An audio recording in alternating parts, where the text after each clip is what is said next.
വീട് കത്തുമ്പോൾ വായ വെട്ടുന്നവർ എന്നൊരു ചൊല്ലുണ്ട് ഗ്രാമീണ മേഖലയിലൊക്കെ. അതിപ്പോഴും പ്രയോഗത്തിലുള്ളതാണ്. യുദ്ധവുമായിട്ട് ബന്ധപ്പെട്ടും ഏറെക്കുറെ അങ്ങനെ ഉണ്ടാവാറുണ്ട്. കലാപം പോലെ, ദുരിതം പോലെ, ഭൂമി കുലുക്കം പോലെ, അങ്ങനെ പ്രകൃതിക്ഷോഭവുമായിട്ട് ബന്ധപ്പെട്ടും ഇതിൽ നിന്ന് എന്തെങ്കിലും ഊറ്റിയെടുക്കാൻ പറ്റുമോ എന്ന് ചിന്തിക്കുന്നവർ നമ്മുടെ സാമൂഹ്യ പശ്ചാത്തലത്തിൽ തന്നെ അല്ലെങ്കിൽ സമൂഹത്തിൻ്റെ ഇടയിൽ തന്നെ ഉണ്ട് എന്നുള്ള യാഥാർത്ഥ്യമാണ്. വയനാട്ടിൽ പ്രകൃതിക്ഷോഭം ഉണ്ടായ സമയത്ത് ആളുകളെല്ലാം ഒഴിഞ്ഞുപോയി ഒറ്റപ്പെട്ട വീടിൻ്റെ അകത്ത് രാത്രിയിൽ വന്നുകൊണ്ട് മോഷണം നടത്തുന്നവരെ 2-3 ദിവസം കഴിഞ്ഞ സമയത്ത് പിടികൂടപ്പെട്ടു. അപ്പോൾ ആ മേഖലയിലേക്ക് ഈ പ്രകൃതിക്ഷോഭവുമായിട്ട് ബന്ധപ്പെട്ട് ഒരുപാട് ആൾക്കാർ ഒഴിച്ചുപോയി, ഒരുപാട് ആൾ മരണപ്പെട്ടു. വലിയ ദുരന്തമാണ്.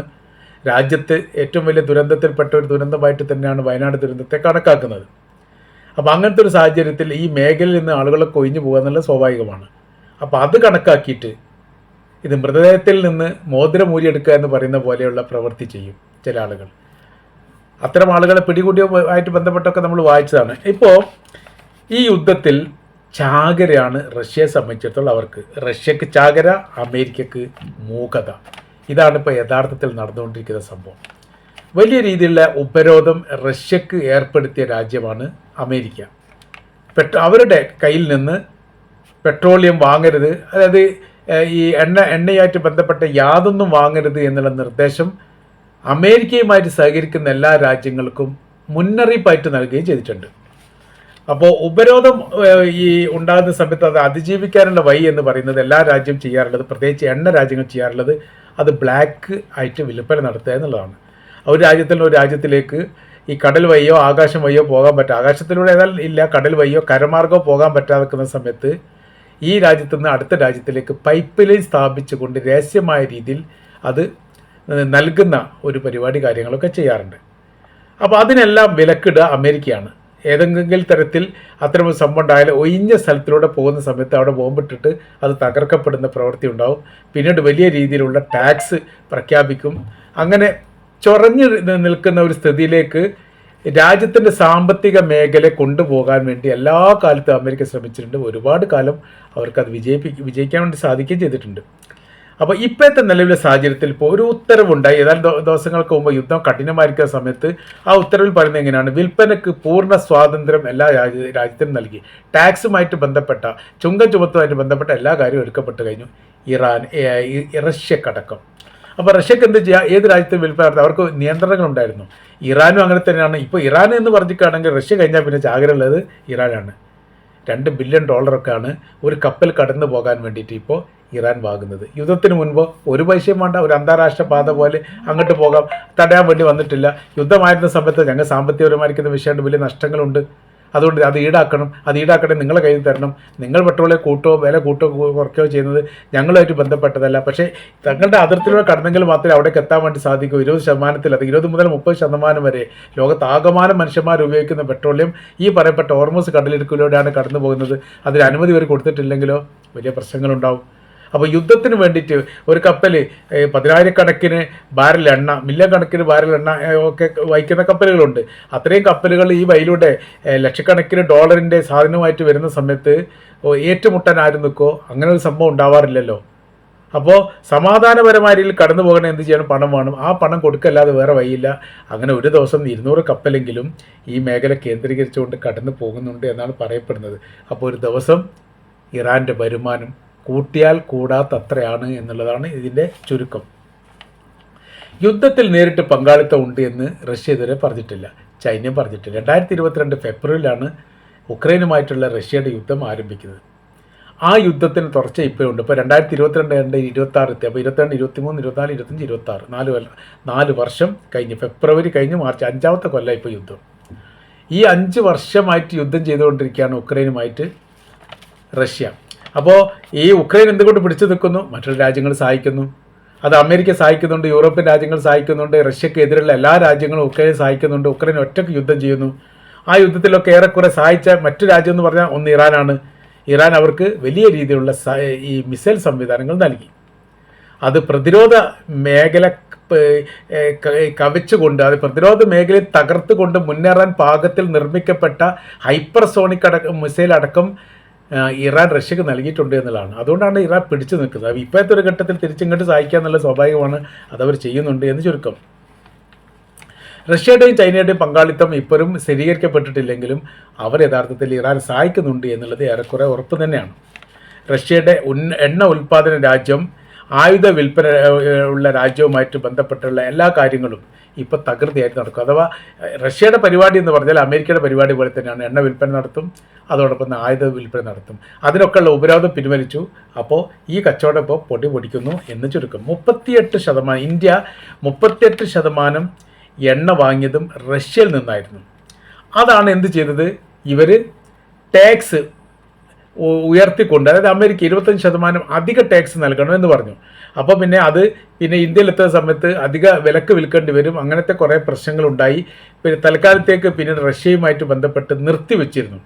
എന്നാൽ ഈ ടാക്സ് ഇളവ് നൽകി ആർക്ക് വിൽപ്പന നടത്തുന്നത്, ഇന്ത്യക്ക് വിൽപ്പന നടത്തുന്നത് തങ്ങൾക്ക് വിരോധമില്ലെന്ന് അമേരിക്ക പറഞ്ഞതോടുകൂടി അവസരം ഉപയോഗപ്പെടുത്തിക്കൊണ്ട് വലിയ കച്ചവടം ഇപ്പോൾ ഇന്ത്യയും റഷ്യയും നടക്കുന്നുണ്ട് എന്നുള്ളതും കൂടി ഇതിൻ്റെ യാഥാർത്ഥ്യമാണ്.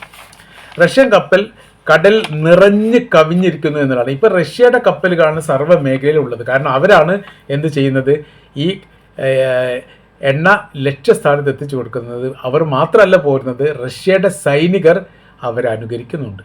റഷ്യയുടെ സൈനികരുടെ എസ്കോർട്ടോട് കൂടിയിട്ടാണ് യഥാർത്ഥത്തിൽ എന്ത് ചെയ്യുന്നത്, ഈ എല്ലാ മേഖലയിലേക്കും ഇവർ പോകുന്നത് എന്ന് ചുരുക്കം. റഷ്യയിൽ നിന്ന് ഇന്ത്യ എണ്ണ വാങ്ങുന്ന സമയത്ത് 25% എന്നുള്ള അധിക ടാക്സ് നൽകണമെന്ന് അമേരിക്ക പറഞ്ഞത് അപ്പോൾ തന്നെ നിരോധിക്കുകയും അതോടനുബന്ധിച്ച് പൂർണ്ണമായിരിക്കുന്ന സ്വാതന്ത്ര്യം റഷ്യക്ക് നൽകുകയും ചെയ്തതോട് കൂടിയിട്ട് ഇന്ത്യയുടെ വിപണിയിൽ വലിയ രീതിയിലൊന്നും ഇപ്പോഴും പെട്രോളിയം ഉൽപ്പന്നത്തിൻ്റെ വില വർധനവ് ഉണ്ടാവാതിരിക്കാനുള്ള പ്രധാനമായിരിക്കുന്ന കാരണം എന്ന് പറഞ്ഞാൽ ഇന്ത്യയിലേക്ക് ഇപ്പോഴും എണ്ണ എത്തിക്കുന്നതുമായിട്ട് ബന്ധപ്പെട്ട കാര്യത്തിൽ വലിയ രീതിയിലുള്ള പ്രശ്നങ്ങളില്ല എന്നതുകൊണ്ടാണ്. അല്ല, വലിയ വർധനവുകളൊന്നും ഉണ്ടായിട്ടില്ല. ഏതോ ഒരു സ്വകാര്യ കമ്പനിയായിട്ടാണ് നയാര എന്ന് പറയുന്ന സ്വകാര്യ കമ്പനി മാത്രമാണ് പെട്രോളിയത്തിൻ്റെ വില വർദ്ധിപ്പിച്ചതായിട്ട് സോഷ്യൽ മീഡിയയിൽ കണ്ടു. അപ്പോൾ ഡയറക്റ്റ് ആയിട്ട് ഉണ്ടോ ഇല്ല എന്നുള്ള കാര്യം അറിയില്ല. പക്ഷേ മൊത്തത്തിൽ ഹിന്ദുസ്ഥാൻ പെട്രോളിയം പോലെയുള്ള ഗവൺമെൻറ്റുമായിട്ട് ഡയറക്റ്റുള്ള ഒരു ഏജൻസികളും ഇപ്പോഴും വില വർദ്ധിപ്പിച്ചിട്ടില്ല എന്നുള്ളതാണ് അതിൻ്റെ ഒരു സത്യം.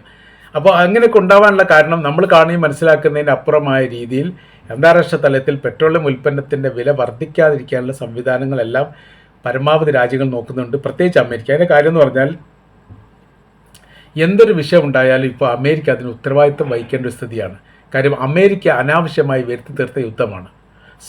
വളരെ കൃത്യതയോട് കൂടിയിട്ട് ഒരു യുദ്ധം അതിൻ്റേതായിരിക്കുന്ന വഴിയിലൂടെ നടന്നു പോവുകയാണ്. ഓക്കെ, ഇസ്രായേലും ഇറാനും യുദ്ധം ഉണ്ടാവുകയാണെങ്കിൽ 2 രാജ്യങ്ങളെ മാത്രമേ അത് ബാധിക്കൂ. അവിടെ ഹോർമൂസ് കടലുമായിട്ട് ബന്ധപ്പെട്ട വിഷയങ്ങൾ വരുന്നില്ല. അതിൽ അമേരിക്ക കക്ഷിയാകുന്ന സമയത്ത് ലോകത്തിലെ വ്യത്യസ്ത രാജ്യങ്ങളിലൊക്കെ അമേരിക്കക്ക് എല്ലാവിധ മേഖലയിലും അവരുടെ സമ്പാദ്യം ഉണ്ട് എന്നുള്ളൊരു യാഥാർത്ഥ്യമാണ്. അവർ മുതല മുടക്കും. അത് വിദ്യാഭ്യാസ മേഖല ഉണ്ടാവും, സാമൂഹ്യ രാഷ്ട്രീയ സാംസ്കാരിക മേഖലയിൽ, പുരോഗമനപരമായിട്ട് ബന്ധപ്പെട്ട എല്ലാ മേഖലയിൽ, എയർപോർട്ട് ഉണ്ടാക്കുന്നിടത്ത്, സീപോർട്ട് ഉണ്ടാക്കുന്നിടത്ത്, റെയിൽവേ സ്റ്റേഷൻ ഉണ്ടാക്കുന്നിടത്ത്, KSRTC ബസ് സ്റ്റാൻഡ് ഉണ്ടാക്കുന്നിടത്ത്, സർവ്വ മേഖലയിലും അമേരിക്ക മുതലെടുക്കുന്നുണ്ട്. പ്രത്യേകിച്ച് ഇപ്പോൾ ഹോസ്പിറ്റാലിറ്റി മേഖലയിലേക്ക് അവർ വലിയ രീതിയിൽ വന്നിരിക്കുന്നു. നമ്മുടെ കേരളത്തിൽ തന്നെ മർമ്മപ്രധാനമായിരിക്കുന്ന ആശുപത്രികളൊക്കെ വിറ്റുപോയിട്ടുണ്ട്. അത് അമേരിക്കയുടെ ഒരു കമ്പനിയാണ് അത് ഏറ്റെടുക്കുന്നത്. അത് ഏറ്റവും വലിയ വിലപിടിപ്പുള്ള ആശുപത്രി പോലും അതിൻ്റെ 75% 60% വിൽപ്പന കച്ചവടം നടത്തിയിരിക്കുന്നു. കോഴിക്കോട് ഏറ്റവും പ്രധാനപ്പെട്ട ഹോസ്പിറ്റൽ ഒന്നാണ് ബേബി ഹോസ്പിറ്റൽ, അതോടെ ഈ മിംസ് ഹോസ്പിറ്റൽ, അതോടനുബന്ധിച്ച് ഒരു 4-5 ഹോസ്പിറ്റലിൻ്റെ പേര് ഇതിൻ്റെ മുമ്പ് പുറത്തു വന്നിരുന്നു. അതെല്ലാം അമേരിക്കയുടെ വിദേശ കമ്പനികൾക്ക് വിൽപ്പന നടത്തപ്പെട്ടിട്ടുണ്ട് എന്ന് പറയുന്ന സമയത്ത് അത് ചെറുതല്ല. അപ്പോൾ സർവ്വ മേഖലയിലും അവരുടെ സാമ്പത്തികം മുതൽ മുടക്കായിട്ട് വന്നിരിക്കുന്നു. അതിനെല്ലാം ഇത് സാരമായിട്ട് ബാധിക്കും. അതെല്ലാം ഉണ്ടാക്കുന്നത് അമേരിക്കയാണ് എന്നതിനാൽ ഇപ്പോൾ യുദ്ധം അവസാനിച്ചു എന്ന് പറഞ്ഞതോടുകൂടി പെട്രോളിയത്തിൻ്റെ വില കുറഞ്ഞിട്ടുണ്ട്. 115 എത്തിയിരുന്നു. ഇപ്പോൾ അത് 98-ലേക്കോ 95-ലേക്കോ ഇറങ്ങിയിട്ടുണ്ട് എന്നാണ് അറിയാൻ വേണ്ടി സാധിക്കുന്നത്. യുദ്ധം നീണ്ടുപോകുന്ന സമയത്ത് അതിൻ്റെ ഉയർച്ചയുണ്ടാവും. അത് അമേരിക്കയെ ബാധിക്കും. യുദ്ധം ഇല്ലാത്ത ശാന്തമായിരിക്കുന്ന ഒരു സാഹചര്യത്തിൽ അതിൻ്റേതായ രീതിയിലൂടെയാണ് കാര്യങ്ങൾ പോവുക. അപ്പോൾ പറഞ്ഞു വരുന്ന വിഷയം എന്ന് പറഞ്ഞാൽ കൈവിട്ടൊരു യുദ്ധമായിപ്പോയി. കൃത്യമായിരിക്കുന്ന ശത്രുവിനെയോ ശത്രുവിൻ്റെ ശക്തിയെയോ അതിൻ്റെ സംവിധാനത്തെയോ മനസ്സിലാക്കുന്ന കാര്യത്തിൽ അമേരിക്കയുടെ ഇൻ്റലിജൻസും ഇസ്രായേലിൻ്റെ ഇൻ്റലിജൻസും പരാജയപ്പെട്ടു. ഒരു കാര്യം ഇസ്രായേൽ മനസ്സിലാക്കുന്നതിൽ അവർക്ക് വലിയ അപാകതകൾ പറ്റിയിട്ടുണ്ട്. ഒന്ന്, ഗസയിൽ നിന്ന് ഹമാസ് 2023 ഒക്ടോബർ 7 ഇസ്രായേലിനെ ആക്രമിച്ചു. എന്തുകൊണ്ടത് മൊസാദിന് കാണാൻ വേണ്ടി സാധിച്ചിട്ടില്ല? അപ്പോൾ മൊസാദ് പൂർണ്ണമായിരിക്കുന്ന ഒരു സംവിധാനമൊന്നുമല്ല. അവർക്കും ഒരുപാട് ന്യൂനതകളും അപാകതകളുണ്ട്. ആ അപാകതകൾപ്പെട്ട ഏറ്റവും ഒന്ന് 2023 നടന്നു എന്ന് പറയുന്നതാണ്. പിന്നീട് രണ്ടാമത്തേതെന്ന് പറഞ്ഞാൽ ഇറാൻ്റെ രാഷ്ട്രീയ മതപരമായിരിക്കുന്ന അവസ്ഥാ സാഹചര്യങ്ങൾ ജനങ്ങളും ഗവൺമെൻറ്റുമായിട്ടും ജനങ്ങളും അവിടുത്തെ വിശ്വാസവുമായിട്ടും ഷിയ എന്ന് പറയുന്ന വിശ്വാസത്തിൻ്റെ സംവിധാനവുമായിട്ടും എന്തൊക്കെയാണ് അവിടെ നടക്കുന്നത് എന്ന് മനസ്സിലാക്കുന്ന കാര്യത്തിൽ പൂർണ്ണമായ രീതിയിൽ മൊസാദ് പരാജയപ്പെട്ടു. മൊസാദിൻ്റെ ഇൻഫർമേഷൻ തെറ്റായിരുന്നു, അതുകൊണ്ടാണ് ഈ യുദ്ധത്തിൽ തങ്ങൾ പ്രവേശിച്ചത് എന്ന് ഇസ്രായേലിൻ്റെ പ്രധാനമന്ത്രി ബെഞ്ചമിൻ നെതന്യാഹു പറയണമെങ്കിൽ എവിടെ എത്തണം? അമേരിക്കയുടെ ഭാഗത്ത് വന്നിരിക്കുന്ന റിപ്പോർട്ട് എന്ന് പറഞ്ഞാൽ തെറ്റായിരിക്കുന്ന ഒരു ഇൻഫർമേഷനാണ് ഇസ്രായേലിൻ്റെ പ്രധാനമന്ത്രി തങ്ങൾക്ക് നൽകിയത്. അതുകൊണ്ടാണ് തങ്ങൾ ഇതിൽ കുടുങ്ങിപ്പോയി. അങ്ങോട്ടും ഇങ്ങോട്ടും ഇപ്പോൾ എണ്ണത്തൊഴി കൊണ്ട് ഏറ് കൂടുന്ന ഒരു പരിപാടിയാണ് ഇപ്പോൾ ഈ രാജ്യങ്ങളൊക്കെ ചെയ്യുന്നത് എന്ന് ചുരുക്കം. ഇറാൻ്റെ ആത്മീയ നേതാവ് എന്ന് പറഞ്ഞാൽ ഇറാൻ്റെ മാത്രം ആത്മീയ നേതാവല്ല, ഷിയ ലോകത്താകമാനുള്ള ഷിയ വിഭാഗത്തിൻ്റെ ആത്മീയ നേതാവാണ്. രണ്ട് വിഭാഗമാണ് ലോകത്തെ മുസ്ലിങ്ങളിൽ, ഒന്ന് ഷിയാക്കൾ, ഒന്ന് സുന്നികൾ. ലോകാടിസ്ഥാനത്തിൽ സുന്നി എന്ന് പറയുന്ന വിഭാഗത്തിന് ഒരു നേതാവ് ഇല്ല, അതിനൊരു ആസ്ഥാനമില്ല, അതിനൊരു സംവിധാനമില്ല. അങ്ങനെ ചെതറിക്കിടക്കുന്ന ഒരു വിഭാഗമാണ് സുന്നി വിഭാഗം എന്ന് പറയുന്നത്. ഈ ഷിയാക്കളെ സംബന്ധിച്ചിടത്തോളം ചെതറിക്കിടക്കുന്ന വിഭാഗമല്ല, അവർക്ക് ഏകോപനമുണ്ട്, അവർക്കൊരു ആസ്ഥാനമുണ്ട്, അത് ഇറാനാണ്. അവർക്ക് ആത്മീയ നേതാവുണ്ട്. അതാണ് ഇപ്പോൾ മരണപ്പെട്ട ആയത്തുള്ള അലി ഖംനൈ. അദ്ദേഹം മരണപ്പെട്ട സമയത്ത് അദ്ദേഹത്തിൻ്റെ മകൻ ആ സ്ഥാനം ഏറ്റെടുത്തു. അപ്പോൾ അവർക്ക് ലോകാടിസ്ഥാനത്തിൽ ഒരു നേതൃത്വമുണ്ട്. മാത്രമല്ല ലോകാടിസ്ഥാനത്തിൽ ഷിയ വിഭാഗങ്ങളൊക്കെ ധരിക്കുന്ന വസ്ത്രങ്ങൾ സ്ത്രീകളാണെങ്കിലും പുരുഷന്മാരാണെങ്കിലും ഒരേ വസ്ത്രങ്ങളായിരിക്കും. ശ്രദ്ധിച്ചാൽ അറിയാൻ വേണ്ടി പറ്റും. നമ്മൾ പറഞ്ഞു വരുന്ന വിഷയം, അമേരിക്കയെ സംബന്ധിച്ചിടത്തോളം അവർ പൂർണ്ണമായ രീതിയിലുള്ള പരാജയം സമ്മതിച്ചിരിക്കുന്ന, ഖേദകരമായിരിക്കുന്ന, പ്രയാസകരമായിരിക്കുന്ന ഒരു മടക്കം വല്ലാതെ കഴിയാതെ ഈ മേഖലയിൽ നിന്ന് ഉണ്ടാവും എന്ന കാര്യത്തിൽ യാതൊരു സംശയവുമില്ല.